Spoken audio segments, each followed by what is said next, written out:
केंद्रक के बारे में हम लोग देख रहे हैं आज। और केंद्रक में सबसे पहले ये डायग्राम देखने की कोशिश करेंगे हम लोग। क्या डायग्राम है यहाँ पे? तो ये डायग्राम में हम लोग देख रहे हैं कि ये जो है केंद्रक जुड़ा हुआ है अंतःप्रद्रव्य जालिका एंडोप्लाज्मिक रेटिकुलम से ये जुड़ा हुआ है। ये जो है न्यूक्लियस का ये डायग्राम है। ये टोटल डायग्राम क्या है? ये न्यूक्लियस का डायग्राम है। और न्यूक्लियस के बाहरी झिल्ली से, न्यूक्लियस की ये बाहरी झिल्ली है और ये आंतरिक झिल्ली है। और बाहरी और भीतरी के बीच में जो है एक जगह है, उसको परिकेंद्र अवकाश कहते हैं। और ये केंद्रीय प्लाज्मा है, केंद्रीय प्लाज्मा या न्यूक्लियोप्लाज्म है। और इसमें न्यूक्लियर पोर हैं, केंद्रक छिद्र होते हैं। और न्यूक्लियोलस होता है, एक न्यूक्लियस के भीतर में गोल सा स्ट्रक्चर होता है जिसको केंद्रिका या न्यूक्लियस हम लोग बोलते हैं।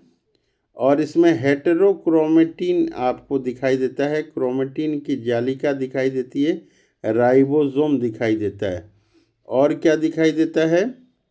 और जो है क्रोमोसेंटर, यहाँ पे क्रोमोसेंटर है। यहाँ पे ये क्रोमोसेंटर हम लोग यहाँ पे क्रोमोसेंटर यहाँ पे देख रहे हैं। और जो है एंडोप्लाज्मिक रेटिकुलम जो है अंतःप्रद्रव्य जालिका, ये न्यूक्लियर मेम्ब्रेन से ये जुड़ी रहती है। ये न्यूक्लियर मेम्ब्रेन से ये जुड़ी रहती है। इसके अलावा भी हम लोग न्यूक्लियस की देखते हैं डायग्राम। यहाँ पे देखिए ये प्लांट सेल है, ये प्लांट सेल है। प्लांट सेल में बड़ा सा वैक्यूल होता है, बड़ा सा वैक्यूल होता है। और उसके बाद जो है ये न्यूक्लियस हम लोग यहाँ पे देख रहे हैं, केंद्रक देख रहे हैं। केंद्रक के भीतर एक छोटा सा गोल होता है, जगह होता है जिसको केंद्रिक न्यूक्लियोलस बोलते हैं, न्यूक्लियोलस बोलते हैं। ये केंद्र का आवरण है, न्यूक्लियर मेम्ब्रेन है। तो इस तरह से ये न्यूक्लियस का डायग्राम हम लोग देख रहे हैं। देखिए बैक्टीरियल सेल में जो है न्यूक्लियर का जो सामान होता है, न्यूक्लियस का जो सामान होता है डीएनए, वो तो होता है बैक्टीरियल सेल में। लेकिन इसके भीतर कोई मेम्ब्रेन नहीं होती है, इसके बाहर कोई मेम्ब्रेन नहीं होती है, मेम्ब्रेन नहीं होती है। तो ये न्यूक्लियस जैसा होता है, न्यूक्लियोइड बोलते हैं, न्यूक्लियस जैसा, न्यूक्लियोइड। तो ये चीज़ें हैं हम लोग देख लिए। और यहाँ पे भी देख रहे हैं ये न्यूक्लियस कैसा है, सेल है। ये सेल के भीतर में गोल सा है, ये प्लांट सेल का ये डायग्राम दिख रहा है। तो इसको न्यूक्लियस बोलते हैं हम लोग। और न्यूक्लियोलस एक छोटा सा गोल होता है, न्यूक्लियस के भीतर एक गोल सा होता है, उसको न्यूक्लियोलस बोलते हैं। और कोई सुंदर सा डायग्राम दिखे हम लोग को नहीं दिख रहा है, लेकिन एक काम लायक डायग्राम है, यहाँ पे देख ले रहे हैं। ये न्यूक्लियस केंद्रक यहाँ पे ये लिखा हुआ है। और कुछ है, न्यूक्लियर मेम्ब्रेन है यहाँ पे, केंद्र की झिल्ली है। और कुछ इसमें नहीं दिख रहा है हम लोग को। तो यहाँ पे देखते हैं ये पार्ट्स ऑफ सेल में यहाँ पे दिखा हुआ है, ये केंद्रक यहाँ पे ये लिखा हुआ है, एक जगह लिखा हुआ है, ये केंद्रक है, ये केंद्रिका लिखा हुआ है, न्यूक्लियोलस। और न्यूक्लियस के भीतर में ये केंद्रिका होती है। तो काफ़ी डायग्राम हमारे पास लग रहा है कि नहीं है। तो खैर यहाँ पे देखिए न्यूक्लियस का डायग्राम दिख रहा है बीचों बीच। तो हम लोग अब इसके टेक्स्ट के ऊपर में जाने की कोशिश करेंगे। क्या इसके टेक्स्ट एक बार फिर से रिवीजन हम लोग करने की कोशिश करते हैं, इसको एक बार फिर से रिवीजन करने की कोशिश करते हैं हम लोग। केंद्रक का जो है सबसे पहले किसने इसको खोज की? केंद्रक को सबसे पहले किसने खोज की? तो रॉबर्ट ब्राउन ने इसको सबसे पहले खोज की। यह कोशिका का सबसे महत्वपूर्ण अंग होता है। कह रहा है कि ये कोशिका के प्रबंधन के समान कार्य, प्रबंधक के समान कार्य करता है, मैनेजर है ये। कह रहा है कि केंद्र के द्रव में, न्यूक्लियोप्लाज्म में धागे नुमा पदार्थ जाल के रूप में बिखरा दिखाई पड़ता है। इसको क्रोमेटिन कहते हैं। क्या कहते हैं? क्रोमेटिन कहते हैं। ये न्यूक्लियस है, तो इसमें धागा जैसा जो है ये दिखाई दे रहा है, इसको क्या कहते हैं? क्रोमेटिन कहते हैं। कह रहा है क्रोमेटिन नाम फ्लेमिंग ने दिया था। ये नाम किसने दिया था? फ्लेमिंग ने दिया था। यह प्रोटीन का बना होता है। ये किसका बना होता है? प्रोटीन का बना होता है। कौन सा प्रोटीन का बना होता है? हिस्टोन प्रोटीन का बना होता है। और इसमें डीएनए होता है। डीएनए का फुल फॉर्म क्या होता है? डीऑक्सी राइबोन्यूक्लिक एसिड का बना होता है। तो क्रोमेटिन क्या चीज़ का बना होता है? हिस्टोन का बना होता है और डीएनए का बना होता है। हिस्टोन क्या होता है? टाइप ऑफ प्रोटीन होता है। कह रहा है कि कोशिका विभाजन के समय क्रोमेटिन सिकुड़कर अनेक छोटे व मोटे धागे के रूप में संगठित हो जाता है। ये सेल है, तो इसमें जो धागेदार जो है क्रोमेटिन है वो क्या करता है? सेल डिवीजन के समय छोटे और मोटे ऐसे धागे के रूप में ये बन जाता है। आगे देख रहे हैं हम लोग, कह रहे हैं कि इन धागों को गुणसूत्र कहते हैं। ये धागों को क्या कहते हैं? गुणसूत्र कहते हैं। गुणसूत्र मतलब क्रोमोसोम होता है। ये न्यूक्लियस है, तो न्यूक्लियस में जो क्रोमोसोम है आपका, क्रोमोसोम वो दो क्रोमेटिड्स का बना होता है। किस चीज़ का बना होता है? 2 क्रोमेटिड्स का बना होता है और एक जगह पर ये जुड़ा रहता है। एक जगह पे क्या होता है? ये जुड़ा हुआ रहता है ऐसे। 1 नंबर ये क्रोमेटिड है, ये 2 नंबर क्रोमेटिड है। दोनों एक दूसरे से जुड़े रहते हैं एक जगह पे। आगे हम लोग देखते हैं, कह रहा है कि इन धागों को क्रोमोसोम कहते हैं। क्रोमोसोम देख लिए हम लोग। क्रोमोसोम में क्या है? 2 क्रोमेटिड है। क्रोमोसोम में 2 क्रोमेटिड है। कह रहा है कि प्रत्येक जातियों के जीवधारियों में सभी कोशिकाओं के केंद्रक में गुणसूत्र की संख्या जो है निश्चित होती है। जैसे मानव में 23, चिंपैंजी में 24 और बंदर में 21 जोड़ा होता है। मानव में कितने क्रोमोसोम होते हैं? बोलिए। 23 क्रोमोसोम होते हैं। अब हम लोग देख रहे हैं कि गुणसूत्र यानी कि क्रोमोसोम, मैंने आपको बताया है कि ये जो गुणसूत्र है 2 क्रोमेटिड का बना होता है। 2 क्रोमेटिड का बना होता है। 1 नंबर क्रोमेटिड और 2 नंबर क्रोमेटिड। तो ये जो है इसके बारे में आगे हम लोग देख रहे हैं। कह रहा है कि प्रत्येक गुणसूत्र में गाढ़ा भाग होता है जिसको मैट्रिक्स कहते हैं। मैट्रिक्स में 2 परस्पर लिपटे महीन एवं कुंडलित सूत्र दिखाई पड़ते हैं जिसको क्रोमोनीमाटा कहते हैं। कह रहा है कि प्रत्येक क्रोमोनीमाटा एक अर्ध गुणसूत्र क्रोमेटिड कहलाता है। ये देखिए, ये जो है आपका एक जो है ये क्रोमोसोम है, इसमें 2 क्रोमेटिड हैं। ये क्रोमेटिड, यही शब्द आ गया। कह रहा है इस प्रकार प्रत्येक गुणसूत्र 2 क्रोमेटिड का बना होता है। एक जो है ये आपका क्रोमोसोम है, ये 2 क्रोमेटिड का, क्रोमेटिड नंबर 1 क्रोमेटिड नंबर 2 का बना होता है।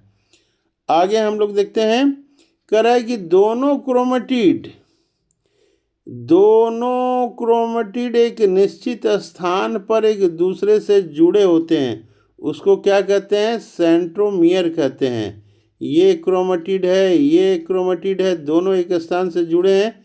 जिस स्थान से जुड़े हैं उसको क्या कहते हैं? सेंट्रोमियर कहते हैं। कह रहा है आगे कि गुणसूत्रों पर बहुत से जीन स्थित होते हैं। ये देखिए, यहाँ भी जीन है, यहाँ भी जीन है, यहाँ भी जीन है, यहाँ भी जीन है, यहाँ भी जीन है, यहाँ भी जीन है। गुणसूत्रों क्रोमोसोमों पर बता रहा है बहुत से जीन स्थित होते हैं। क्या होते हैं? बहुत से जीन होते हैं। ये क्रोमोसोम जो है इस पे क्या होते हैं? जीन स्थित होते हैं जो एक पीढ़ी से दूसरी पीढ़ी तक लक्षणों को हस्तांतरित करते हैं। ट्रांसमिशन ऑफ कैरेक्टर होता है। हमारे आनुवांशिक गुणों के लिए उत्तरदायी होते हैं। माँ का जो है कुछ कैरेक्टर बेटे से मिलता है, बेटे का कुछ कैरेक्टर पिता से होता है। ये इसी कारण से होता है। कह रहा है कि चूंकि ये जीन गुणसूत्रों पर स्थित होते हैं। जीन कहाँ पे स्थित हैं? ये यहाँ पे स्थित हैं, यहाँ पे क्रोमोसोम पे होते हैं। गुणसूत्रों के माध्यम से ही पीढ़ी दर पीढ़ी हस्तांतरित होते हैं। तो कह रहा है कि ये क्रोमोसोम ही जो है एक पीढ़ी से दूसरे पीढ़ी में जाता है, इसलिए इन गुणसूत्रों को वंशागति का वाहक कहा जाता है। इसको क्या कहा जाता है? वंशागति का वाहक कहा जाता है। आगे देखते हैं हम लोग।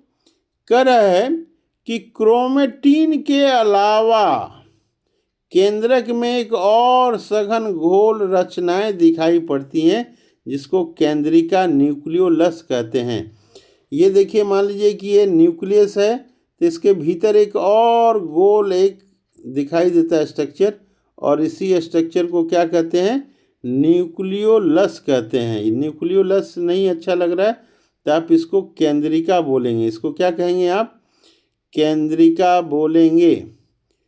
तो आप इसको केंद्रिका। देखिए, एक ये बता रहा है कि न्यूक्लियोलस, अभी जो न्यूक्लियोलस हम लोग देखे थे, राइबोसोम के लिए जो है ये बता रहा है आरएनए का संश्लेषण करता है। न्यूक्लियोलस क्या करता है? राइबोसोम के लिए, राइबोसोम के लिए ये क्या करता है? न्यूक्लियोलस जो है राइबोसोम के लिए आरएनए का निर्माण करता है। आरएनए का मतलब हुआ राइबोन्यूक्लिक एसिड। आरएनए का मतलब हुआ राइबोन्यूक्लिक एसिड। कह रहा है कि अब डीएनए और आरएनए की संरचना, स्ट्रक्चर ऑफ डीएनए और आरएनए अब देखना है।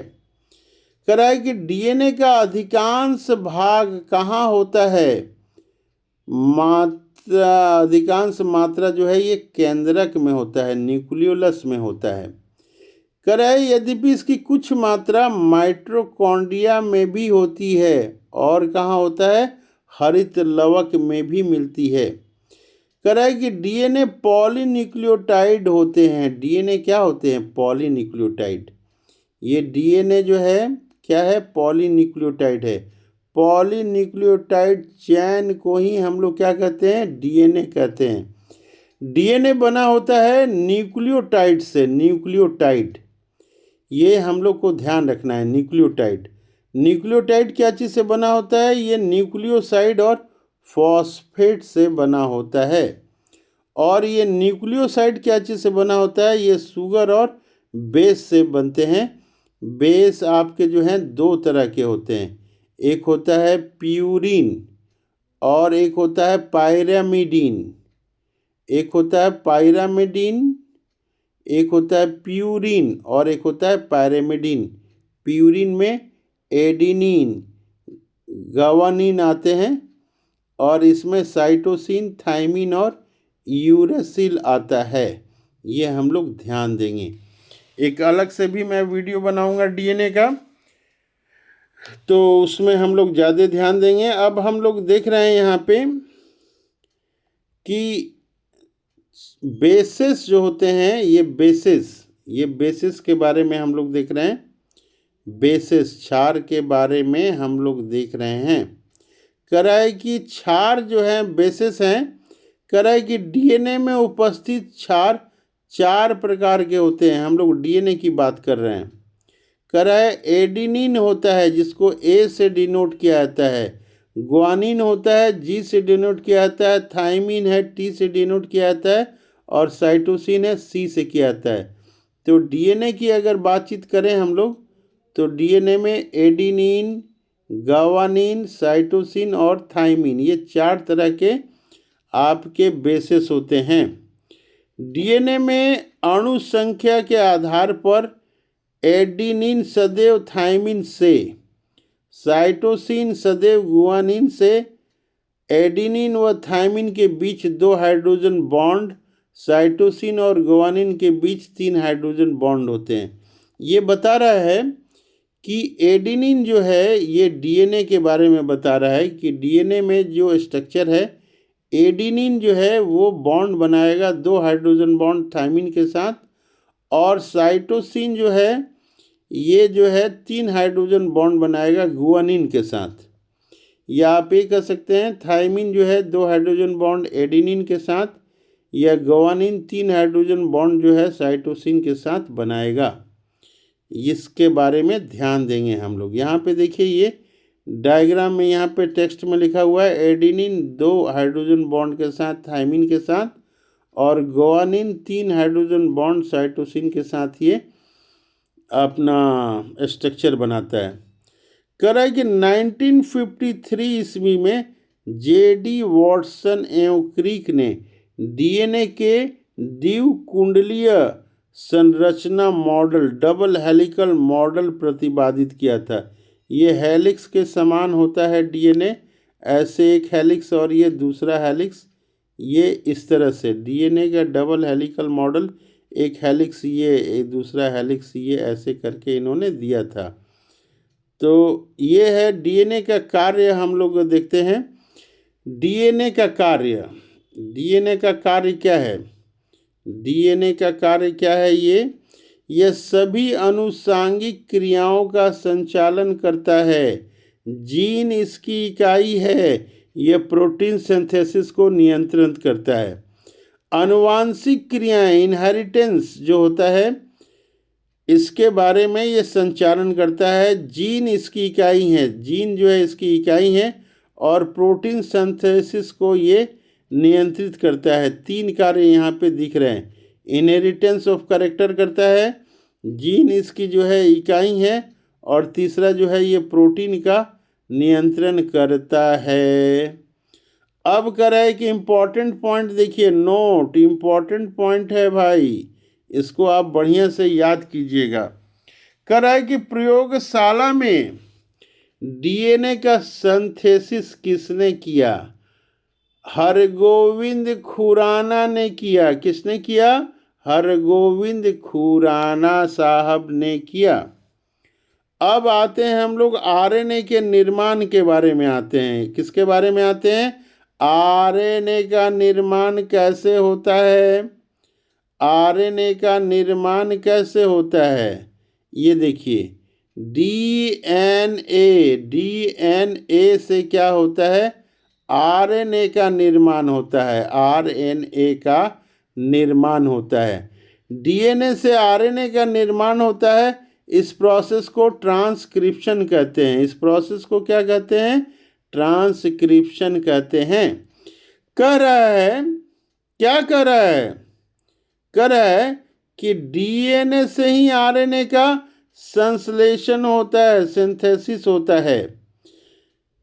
आगे बता रहा है कि इस क्रिया में डीएनए की एक श्रृंखला पर आरएनए की न्यूक्लियोटाइड आकर जुड़ जाती है। इस प्रकार एक अस्थायी डीएनए आरएनए का संकरण होता है। इसमें नाइट्रोजनस बेस थायमिन के स्थान पर यूरेसिल होता है। कुछ समय बाद डीएनए की समजात श्रृंखला अलग हो जाती है। ये बता रहा है कि जो डीएनए है डबल स्टैंडर्ड है। ये डबल स्टैंडर्ड है। इसमें क्या होता है? डीएनए में डबल स्टैंडर्ड है। ये अगर यहाँ पे एडिनिन होगा तो यहाँ पे थायमिन होगा, यहाँ पे गुआनिन होगा तो यहाँ पे साइटोसिन होगा, यहाँ थायमिन होगा तो यहाँ एडिनिन होगा, यहाँ साइटोसिन होगा तो यहाँ गुआनिन होगा। कह रहा है कि ये दोनों में से एक जो है किसी एक के समानांतर आरएनए बनता है। थायमिन के जगह पर यहाँ ए आ जाता है, गुआनिन के जगह पर यहाँ जी आ जाता है और टी एडिनिन के जगह पर यहाँ थायमिन की जगह पे जो है यूरेसिल आ जाता है। यहाँ पे ये थायमिन टी नहीं आएगा। यहाँ पे आरएनए में यही अलग होता है।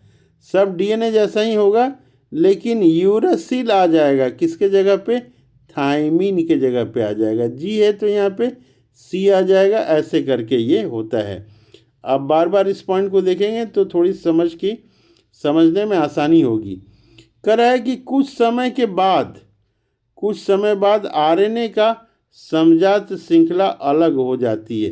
ये जो आपका डीएनए है, ये डीएनए है। डीएनए का स्ट्रक्चर कैसा होता है?